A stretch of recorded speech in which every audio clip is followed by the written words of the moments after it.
June 4, 1943, Norfolk Naval Base, Virginia. Unteroffizier Herman Butcher gripped the ship's railing as he descended the gangplank, his legs unsteady after 14 days crossing the Atlantic. Through the morning haze, he witnessed something that contradicted 3 years of Nazi propaganda. American dock workers, both white and Negro, operating side by side with machinery that seemed to belong to a future century. Women in coveralls operated cranes. Children sold newspapers at the gates. Nobody fled at the sight of enemy uniforms. Die Spin and der American Amerikaner. He whispered to the man behind him. The Americans are crazy. Butcher would later document this moment in his memoir Behind Barbed Wire, published in Germany in 1952. One of the most detailed accounts of P life in America. The Norfolk base sprawled across 4,300 acres, its docks stretching beyond sight, its cranes loading and unloading dozens of ships simultaneously. In a single morning, this one port handled tonnage that exceeded Hamburg's weekly capacity. But it wasn't the scale that stunned the arriving prisoners. It was the normally. Civilians wandered freely near military installations. Vendors sold coffee and donuts within sight of warships. A brass band played popular music at a nearby war bond rally. 2,500 veterans of IML's Africa Corps stood in formation on American soil. The first major contingent of what would become 425,000 German prisoners held in the United States by war's end. What they witnessed in the coming months wouldn't just be American abundance. That story has been told. They would witness something far more unsettling to the military mind. A nation at war that refused to act like it. A society so secure in its power that it treated mortal enemies like errant house guests, and a people whose strange customs and inexplicable behaviors would prove more destructive to Nazi ideology than any battlefield defeat. The processing at Norfolk began with what Butcher would later describe in his memoir as the first impossibility. German military doctrine practiced from Poland to France to Africa held that prisoners were either assets to exploit or burdens to minimize. The Geneva Convention was acknowledged when convenient, ignored when not. Yet here, American officers were reading Geneva Convention rules in fluent German, explaining rights, asking about dietary needs. According to International Red Cross records from June 1943, Jewish American personnel, including several sergeants with clearly Jewish surnames, distributed Red Cross packages while explaining that kosher meals were available for any Jewish prisoners. Several Wehrmacht soldiers laughed nervously, thinking it was mockery. It wasn't. The American military had prepared for religious dietary requirements of enemies. The medical inspections defied military logic. German prisoners with wounds received the same penicillin, that miracle drug barely available to German field hospitals, as American soldiers. Swiss Red Cross Inspector Guy Matro noted in his July 1943 report, medical treatment provided to German PS equals or exceeds that given to American military personnel. Prisoners expressed disbelief at the quality of care. African American medical personnel served in integrated units at Norfolk, though not throughout the military. One documented case involved a Negro medical technician who drew blood from Wehrmacht officers for routine health screening. In Germany, such racial contact was legally forbidden. Here it was military routine. The most incomprehensible sight came during their first meal. German prisoners were led to a mess hall where American sailors were eating. The two groups, enemies who had been trying to kill each other in convoy battles, ate in the same facility, Americans at one end, Germans at the other, sharing the same food lines, the same quality meals. The Americans showed no particular interest, more focused on a radio broadcast of a baseball game than on their enemies sitting 50 feet away. The 3-day train journey to camps in the interior provided the next level of cognitive dissonance. Unlike the secretive prisoner movements in Germany, American authorities made no attempt to hide the PSWs. The trains, not boxcars, but actual passenger coaches with cushioned seats, stopped at regular stations where civilians gathered to observe. At Union Station in Washington, D.C., witnessed by hundreds and documented in station logs from June 1943, German prisoners watched American families seeing off soldiers headed to training camps. Wives kissed husbands goodbye in public. Children waved flags. Teenagers shared milkshakes at the station restaurant. The same platform hosted enemies and families, separated only by windows and guards who seemed more interested in directing traffic than watching prisoners. The trains passed through industrial areas that should have been camouflaged, hidden, protected. Instead, factories displayed their names in huge letters. The Glenn L. Martin aircraft plant in Baltimore had parking lots visible from the train filled with workers' personal automobiles. Prisoners could count the B-26 bombers lined up for delivery. No attempt at concealment, no security paranoia, just American industry operating in plain sight of enemies. Through Pennsylvania, the trains passed coal mines and steel mills running continuous shifts. The night sky glowed orange from blast furnaces that never stopped. Workers' housing, individual houses with gardens, not barracks, spread for miles around each industrial complex. Electric lights burned in every window. Radio antennas sprouted from every roof. At a stop in Harrisburg, Pennsylvania, documented in Pennsylvania Railroad records, German officers watched American workers at shift change. Men carrying lunchboxes, wearing leather shoes and wristwatches, driving personal vehicles. According to Butcher's memoir, one worker threw away a half-eaten apple and opened a fresh one from his lunchbox. The casual waste of food by a labour stunned officers who had seen their men fight over scraps in Africa. Camp Hearn, Texas, opened in December 1942 on 720 acres near the town of Hearn in Robertson County. Military records show it would house up to 4,800 German prisoners in conditions that exceeded what most had known as civilians. The camp's construction and operation are thoroughly documented in Army Corps of Engineers records and War Department files at the National Archives. The infrastructure itself challenged German understanding of prisoner treatment. Wooden barracks with electric lights, not oil lamps. Indoor plumbing with flush toilets and hot water heaters in each building. Individual beds with mattresses, sheets, and blankets, not straw pallets. Recreation halls with ping-pong tables, musical instruments, and libraries. Swiss Inspector Emil Sandstorm noted in his August 1943 report, conditions at Camp Hearn exceed not only Geneva Convention requirements, but surpass living conditions many of these men knew in Germany. The camp commander, Lieutenant Colonel Cecil Stiles, whose service record is preserved in military archives, addressed arriving prisoners in German. He had studied the language at university before the war. He explained camp rules, but also something unprecedented. Prisoners would largely govern themselves within the compounds. They would elect spokesmen, organize activities, manage their own schedules within military requirements. Self-governance for enemies seemed like either weakness or a trap. The camp hospital, inspected monthly by the International Red Cross, contained equipment many German civilian hospitals lacked. X-ray machines, surgical suites, dental chairs, pharmaceutical supplies, including the new wonder drug penicillin. When prisoner Georg Gartner, who would become famous as the last P to surrender in 1985, developed appendicitis in September 1943. He received surgery within hours, performed by Captain William Calhoun, an Army surgeon from Dallas, with German P medical staff assisting. But nothing prepared them for the camp canteen, a store where prisoners could purchase goods with scrip earned from voluntary labor. Cigarettes, chocolate, soap, writing materials, musical instruments, art supplies. The War Department authorized these sales documented in Quartermaster Corps records, believing that small comforts would maintain prisoner morale and reduce escape attempts. The idea that enemy prisoners could shop, could choose purchases, could have once beyond survival catered to scrambled military thinking. By September 1943, severe labor shortages led to employment throughout Texas. The War Manpower Commission, in coordination with the Prost Marshal General's Office, authorized prisoner labor in agriculture and non-military industries.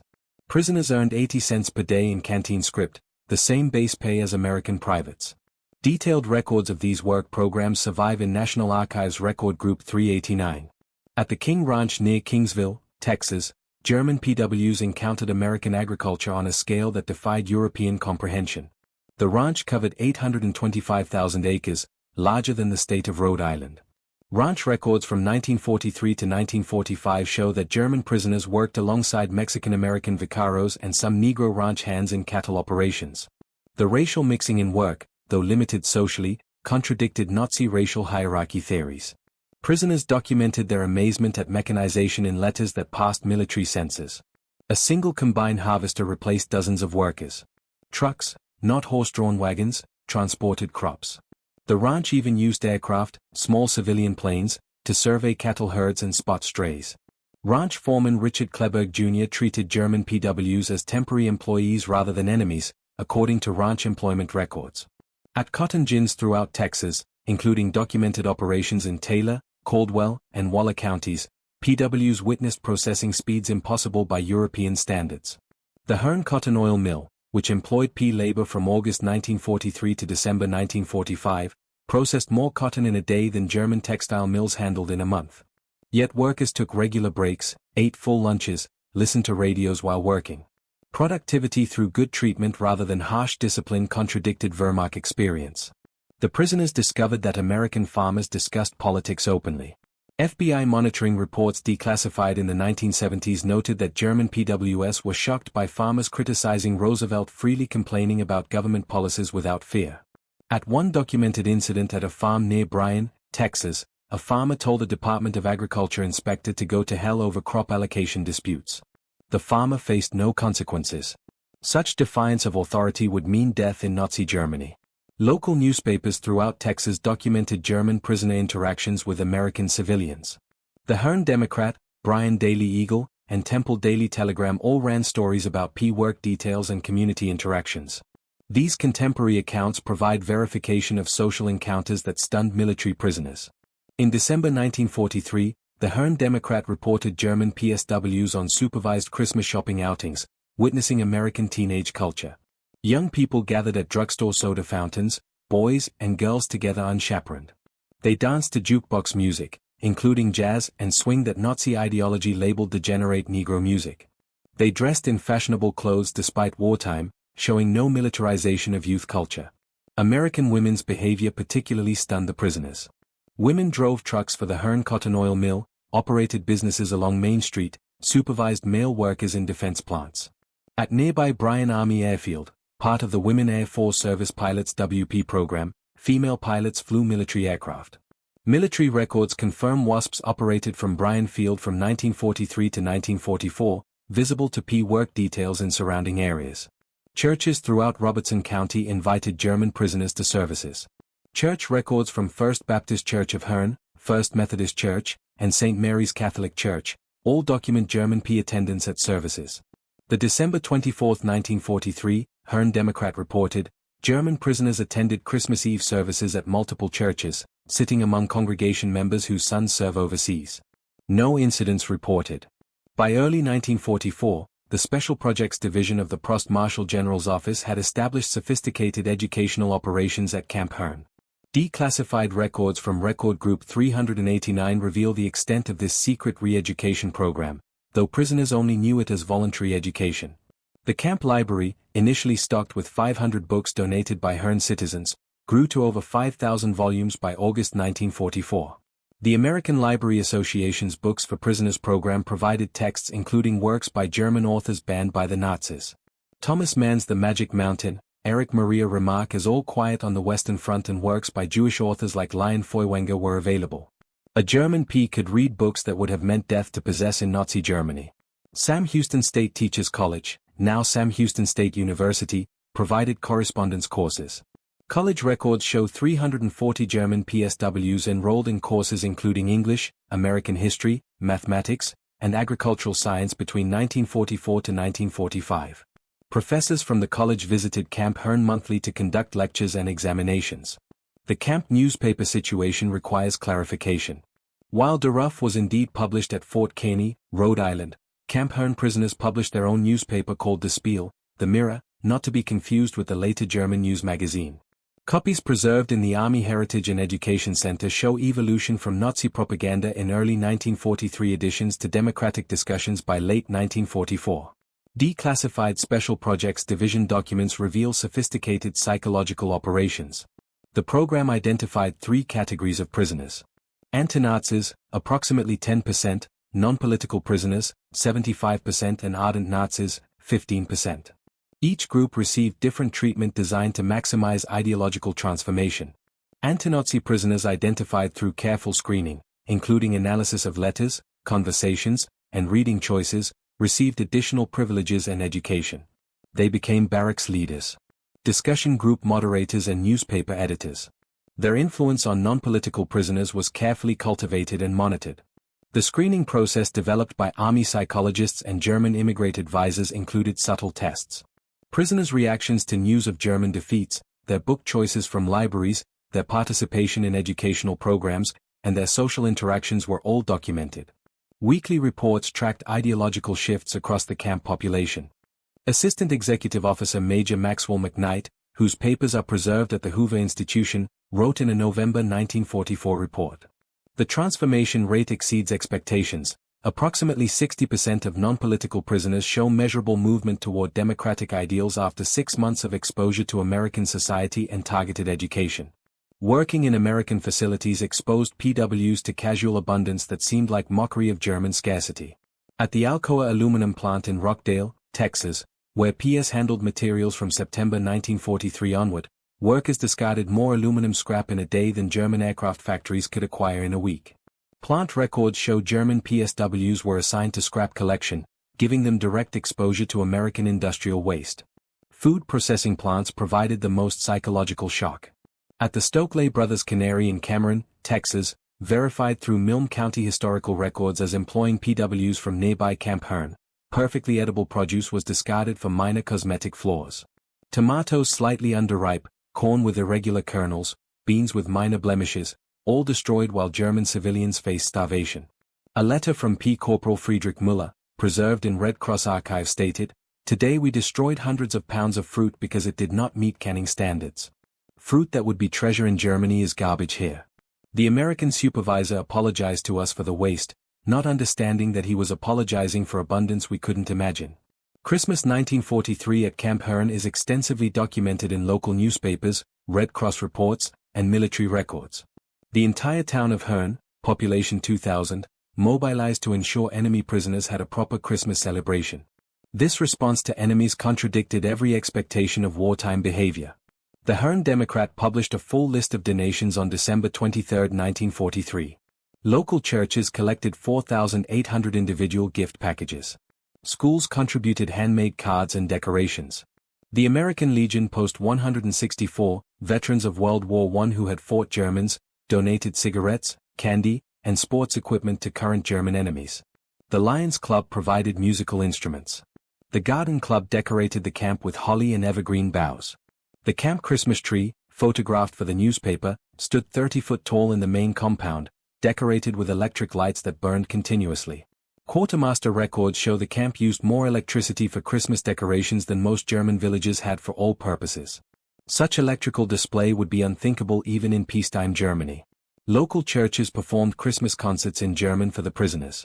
The First Methodist Church choir learned German Christmas carols phonetically.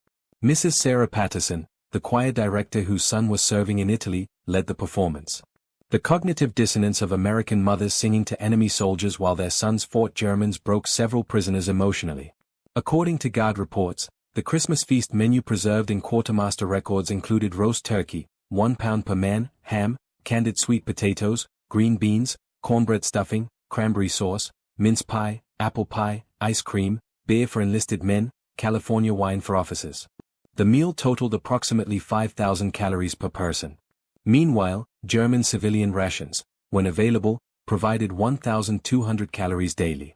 Working in Texas exposed German PSWs to American racial dynamics that contradicted both Nazi propaganda and American reputation. The reality documented in military reports and local newspapers was more complex than either narrative suggested. At Camp Hearn, Negro soldiers from the 359th Infantry Regiment occasionally served guard duty. German PSWs, products of Nazi racial ideology, found themselves taking orders from black Americans. Several prisoners requested transfers rather than submit to Negro authority, requests denied by camp administration. Lieutenant Colonel Stiles stated in a December 1943 report, German prisoner objections to Negro guards are noted and ignored. Yet prisoners also witnessed segregation's contradictions. They could eat in Hearn restaurants that refused service to the Negro soldiers guarding them. They could attend movie theaters where their guards couldn't sit in the main section. German enemies had more social freedom in some contexts than American citizens who happened to be black. This paradox, being treated better than some Americans while being enemies, scrambled ideological certainty at agricultural work sites documented in Farm Security Administration records. Prisoners worked alongside Mexican-American and Negro laborers. The efficiency of mixed-race work crews when focused on tasks rather than race-challenged Nazi theories about racial purity equaling productivity. German PWs picked cotton alongside black workers who outperformed them, undermining assumptions of racial superiority. 3 well-documented cases illustrate the transformation of German PWs in America. Hermann Bircher arrived at Camp Hearn in June 1943 as a convinced Nazi. His memoir describes gradual ideological collapse through accumulated observations.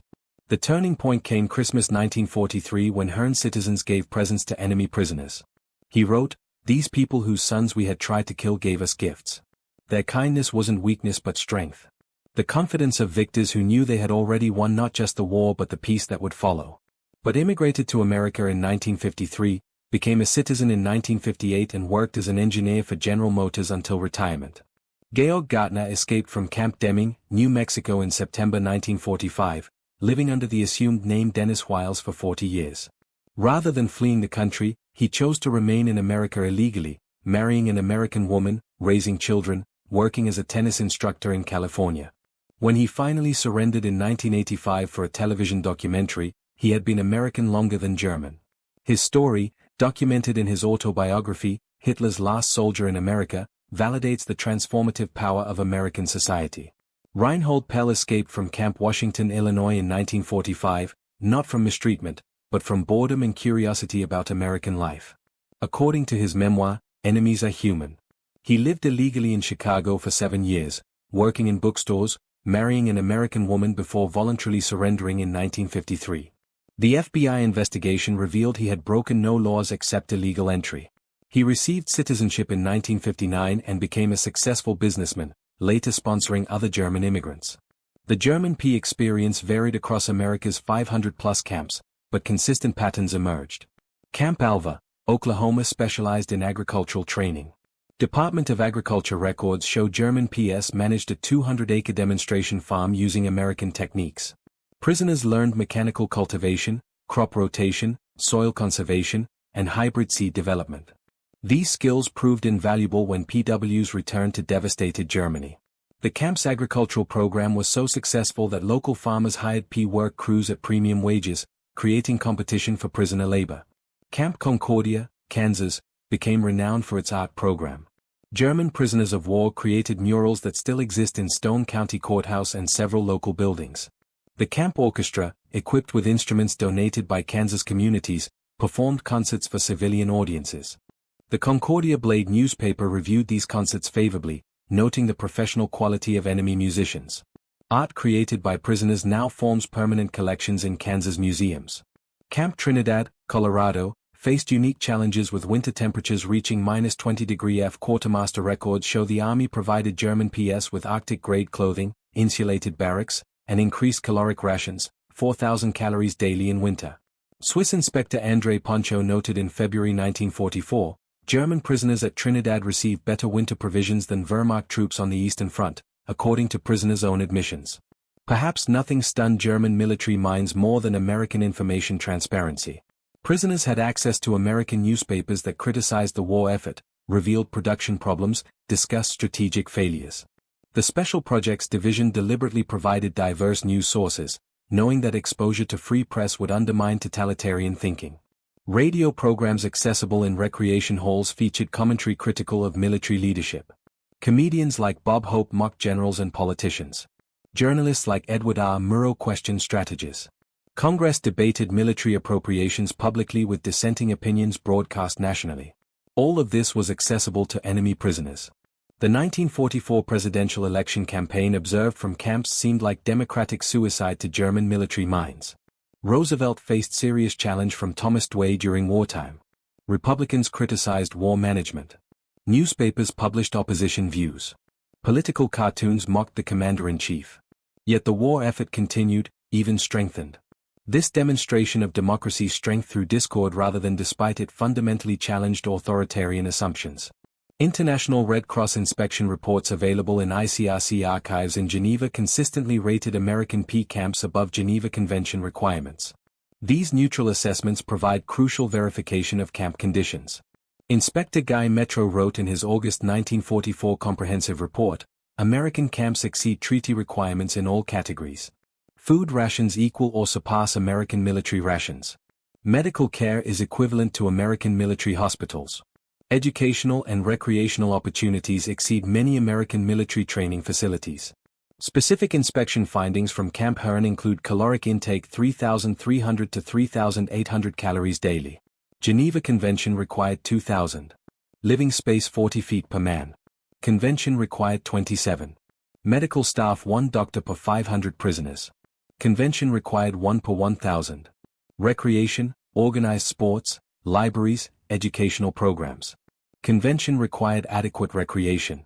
Inspector Emil Sandstorm compared American camps favorably to other nations.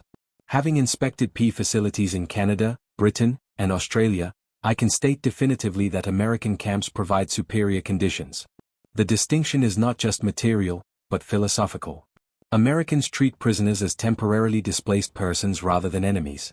PS working in American factories observed production methods that revolutionized their understanding of industrial efficiency.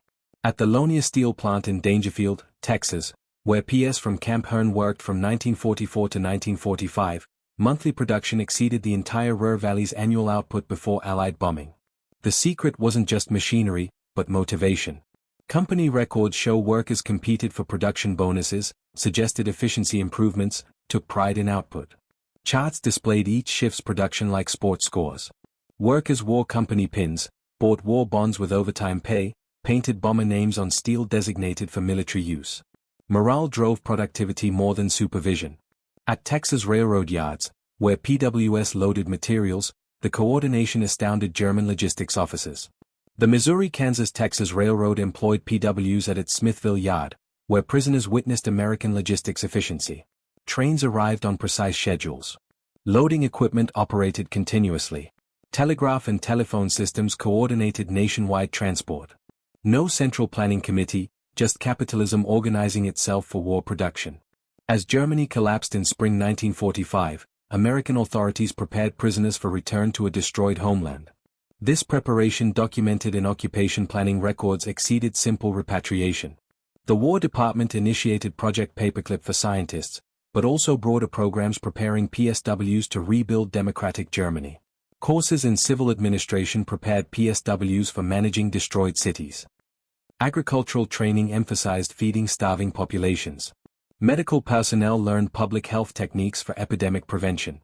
Engineers studied infrastructure reconstruction. The Special Projects Division identified potential democratic leaders among prisoners, providing additional training in governance and administration. The scope of preparation is documented in Prost-Marshall General Reports. By May 1945, 31,000 prisoners of war enrolled in vocational training, 18,000 studying English, 12,000 in agricultural programs, 8,500 in technical courses, 6,200 in business administration. Future Marshall Plan concepts were explained to prisoners before public announcement. State Department officials visited camps explaining American intentions to rebuild rather than punish Germany. This incomprehensible generosity from victor to vanquished shattered final remnants of Nazi ideology about racial struggle and survival of the fittest. The numbers document the transformation's scope. Of 425,000 German PS in America, only 2,222 escape attempts occurred. 0.52%. Only 54 successful escapes for more than 30 days, 0.01%. Sabotage incidents, 7 confirmed cases, 0.001%. Work refusals, 178 documented incidents, 0.04%. Voluntary labor participation, 87% of eligible prisoners. Post-war surveys conducted by American occupation authorities found 74% of returned PSWs held favorable views of American democracy. 61% supported Marshall Plan aid when announced. 55% advocated German-American alliance. 38% expressed desire to immigrate to America. 23% maintained correspondence with American families. Immigration records show 5,000 former PWs legally immigrated to America in the 1950s. Naturalization records indicate 92% became citizens within eligible time frame. Their American success rate measured by employment, home ownership, and lack of criminal records exceeded general immigrant populations. The influence of returned PWS on West German Reconstruction is documented in occupation records and German archives. Former PWs occupied significant positions in the new democracy. 48 became Bundestag members. 312 served as mayors or city councillors. 1,847 worked in agricultural modernization. 2,341 taught in reconstituted schools. 4,165 managed businesses using American methods. Hans-Georg von Studnitz, former P and later German industrialist, told American historians in 1965, "We return from America with more than memories. We brought knowledge of how democracy functions, how free markets operate, how diverse peoples cooperate. We had seen the future and we knew it worked. Camp Hearn closed in December 1945, but connections endured. The Hearn Heritage League maintains archives of correspondence from former PWs spanning 40 years. Christmas cards arrived annually until the last known prisoner died in 2001. These letters document sustained transformation rather than temporary influence. In 1984, the 40th anniversary of D-Day, 50 former Camp Hearn PWS returned to Texas. The Hearn Democrat covered the reunion extensively. Former enemies embraced former guards. Wehrmacht veterans placed flowers at the American Legion Memorial. Fritz Zimmermann, speaking for the group, said, "We came as enemies believing in racial superiority and national destiny. We left as friends understanding that democracy's chaos is its strength, that diversity creates rather than weakens unity." Historians have extensively documented the German P experience in America. Arnold Kramer's Nazi Prisoners of War in America 1979 provides comprehensive documentation. Judith Gansberg's Stalag USA 1977 analyzes the re-education program. Antonio Thompson's Men in German Uniform 2010 examines P labor programs. Ron Robbins' The Barbed Wire College 1995 details educational transformation.